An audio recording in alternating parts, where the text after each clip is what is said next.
Is rice good for weight loss? Sharing is caring. 1. Shares. 1. Share. 2. Tweet. 3. Is rice good for weight loss? This is a $1,000,000 question that has been asked since the first day of human existence on this planet. As one of the most popular and easily accessible foods that is sugary, rice is often thought to be a calorie-dense and unhealthy food choice for someone looking to lose weight. On the other hand, many people have been known to choose rice over pasta as their carb source because it is filling with fewer calories than spaghetti or noodles, so it can't be all bad, right? However, is rice good for weight loss? Is rice good for weight loss? Well, the answer is, it depends. Is rice good for weight loss? 1 cup of rice is about 210 calories, which aren't particularly high, but it's not low either, about the same as 1 cup of pasta. Rice also contains 1 gram of fiber and 3.5 grams of protein per serving, both of which are essential to your diet if you are trying to lose weight. The problem is that the American diet contains quite a bit of rice. On average, Americans eat about 3 pounds of rice per year, which adds up to about 50 pounds per lifetime. That's a lot of rice. Having too many grains in the diet can actually cause weight gain because it interferes with fat loss. When you eat carbs, your body digests them and turns them into glucose, sugar, which fuels your body. If you eat too many carbs, your body stops burning fat for fuel and starts using your stored fat as a source of energy, which is not good for weight loss. The thing that I'm going to talk about in this article that I mentioned before is starch. Because rice is a starchy carb, it's a good idea to limit how much you eat. It can cause problems with blood sugar regulation and will also make you store fat because it takes more calories from your body to digest rice than from other foods. So, to answer the question, is rice good for weight loss? Well, if you can limit your rice consumption to once per day, or less, then it is okay to eat rice. If you want to lose weight, you should try eating other carb sources like sweet potatoes or brown pasta instead because they digest slower than white rice. Also, make sure you are eating natural whole grain forms of these starches because they contain less sugar and are more filling than processed grains. Why should limit your rice intake if you want to lose weight? Some of the most interesting research on diet, nutrition, and health focuses on food-related chemicals that are found in food. These chemicals are called allergens, or potential allergenic foods, because they can cause allergic reactions in people who are sensitive to them. These chemical additives are typically researched because they cause health problems in some people or issue with weight loss or gain, or other issues like damage to brain cells or cancer. There are many potential allergens that are found in rice. You may already be aware that gluten causes allergic reactions in people due to the protein content in grain products like rice, wheat, and barley. However, gluten is not the only thing to worry about in these grain products. There is also a class of chemicals called lectins which are found in all sorts of foods including rice. What are lectins? Lectins are a family of chemicals that are found in over 70 different foods. They are responsible for causing allergic reactions and can be harmful to your health if you suffer from food allergies. If you do not suffer from food allergies, then lectins may just cause some mild health issues or weight loss issues. One of the most common foods that contain lectins is rice. Brown rice and white rice both contain this chemical, and it does not matter how much you wash and rinse the rice, there will be lectin levels in your finished product. There are a couple of different types of lectins that are found in rice, but the most dangerous is agglutinin. What is agglutinin? Agglutinin is a type of lectin that causes the most problems for human beings because it stimulates the immune system, which can cause a chronic inflammatory response. While this response may not be harmful to healthy people with strong immune systems, it can be extremely dangerous for people who have autoimmune disorders or other chronic or acute illnesses. Even if you do not suffer from an autoimmune disorder, there may be some adverse health effects from eating agglutinins on a regular basis because it can cause gastrointestinal issues and diarrhea in some individuals. How much lectin is in rice? It is unclear exactly how much lectin is in rice because no research has been done on this specific chemical, but there are some interesting statistics on the subject. There are different types of rice, including white rice, brown rice, basmati rice, black rice, and red Thai jasmine rice. Each one has a different amount of lectin concentrations. Red Thai jasmine rice contains around 11.0 micrograms of lectin per gram, which is the highest concentration of any variety of rice. Basmati and wild panda rice contain around 3.5 micrograms per gram, and brown and wild black rice contain the least amount at 2.1 micrograms per gram. Based on the information that we have about lecture in rice, it is clear that Basmati and wild black rice contains the least amount of lectin while red Thai jasmine rice contains the highest amount.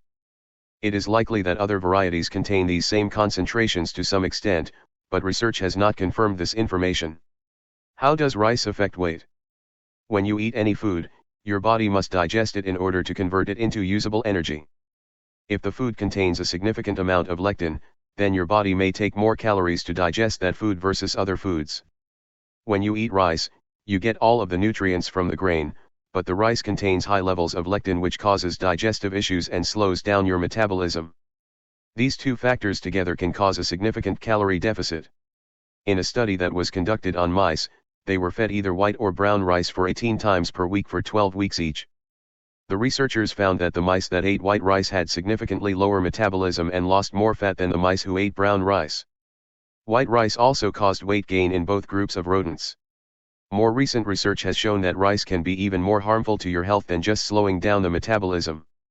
When the researchers examined the blood sugar levels of human subjects, they found that those who ate rice had significantly higher blood glucose levels after 4 hours. When you are eating whole grains to control your weight, it is best to limit your rice consumption so you can keep glucose stable in your body without having to rely on sugar. So now you know how much lectin is in rice, so now what? Limit your rice consumption if you want to lose weight. The lectin content of rice high enough for humans may cause some health problems due to the immune response it causes. Even if you are healthy, it can cause some gastrointestinal issues.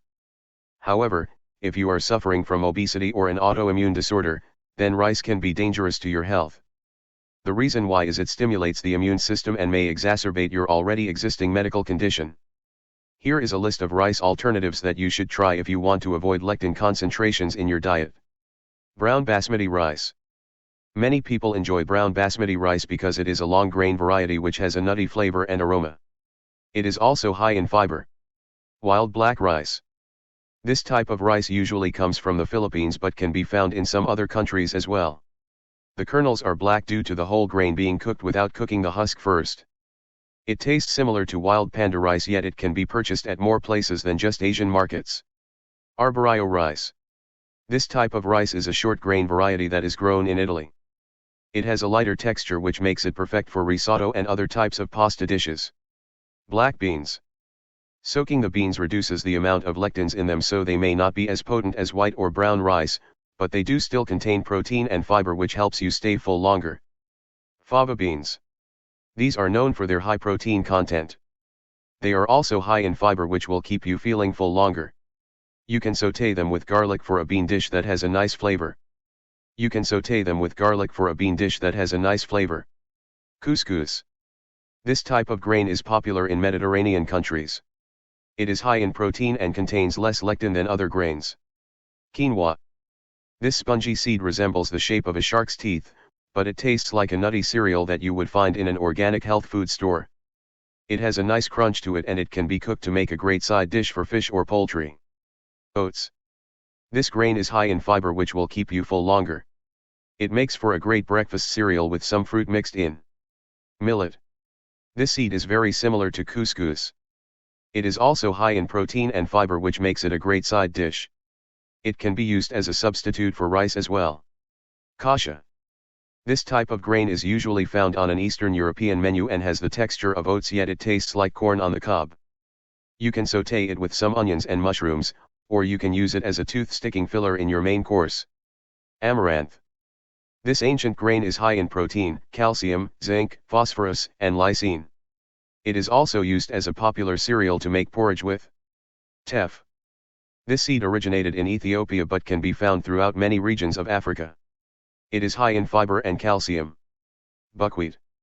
This seed is naturally gluten-free and contains more protein than rice, yet it has a softer texture than wheat or oats. You can use this to make pancakes, or you can use it as a substitute for potatoes when making French fries loaded with toppings such as cheese, sour cream, chives, bacon bits, etc. Beans are the bane of the lectin world. The body has its own digestive system, which is able to remove most of the bad lectins in beans. Still, some people have digestive issues with beans due to their high fiber content. You may want to take a look at these tips to see if they help you eat more legumes without getting sick. Choose beans that are whole and not processed. If possible, buy them locally so they were picked fresh. Opt for black or pinto beans over navy or kidney beans because the former is less likely to cause inflammation in your gut. Cook the beans first so they are more digestible. Try to cook them as hot as you can before eating, especially if you have a sensitive stomach. Add a little seasoning at first so your body gets used to the taste and doesn't think it is a violation of a food taboo. Final thoughts. To conclude, let's agree that rice in itself has nothing wrong with it. However, it is just another thing that needs to be taken into consideration when you are trying to eat healthy because, while your body may love rice, it does not have the same feelings for all types of other grains. When you are considering how to eat healthily, you have to take all of your meals into account before you make a decision. Your diet should include the full range of food so your body can get all the essential nutrients that it needs. You should always cook with ingredients that are in season and locally grown if possible. You should also avoid eating processed foods that do not provide much nutritional value and opt for organic whenever possible.